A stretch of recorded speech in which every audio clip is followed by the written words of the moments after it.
মানিকগঞ্জ শহর থেকে একটু সামনে আসলে এই বেউথা এবং কালীগঙ্গা নদীর উপরে এই ব্রিজটা নির্মিত। এই ব্রিজটা খুব সুন্দর।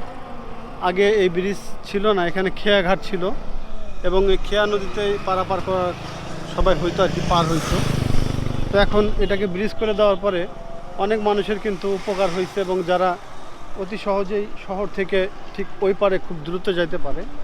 আর ওই যে একটা দেখতে পাচ্ছেন ট্রলার আসতেছে, যেটা করে বালি বোঝাই করে একদম সেই বালিগুলা এই বেউথা ঘাটে এনে দেয় এবং সেই এখান থেকে মানুষজন এখান থেকে সে কেনাকাটা করে। ভাই ভিউটা ভাই কিন্তু সেই অসাধারণ। নদীর পাড়ে আসলাম, এখানে দেখতে পাচ্ছেন অনেক মানুষ কিন্তু বিকালবেলা এখানে আসে এবং এই ব্রিজের ওপরে তারা ছবি তোলে এবং বিনোদন করে। প্রচুর মানুষের সমাগম হয়। আর এখন যেহেতু একটু রোদের তাপটা বেশি, যার কারণে মানুষের সমাগম একটু কম আছে। রোদের তাপটা একটু কমলেই ধরেন একটু বিকাল আর একটু মানে সন্ধ্যার আগ মুহূর্তে এই জায়গাটা অনেক মানুষ এখানে আসে, যারা কিনা একটু বিনোদন করবার জন্যে এখানে আসে। ছোট বাচ্চা থেকে শুরু করে সব ধরনের মানুষ আসে এখানে একটু বিনোদনের জন্য। মানিকগঞ্জ ছোট্ট শহর, আর ছোট শহর হলে একদম পরিপাটি সুন্দর গোছানো শহর।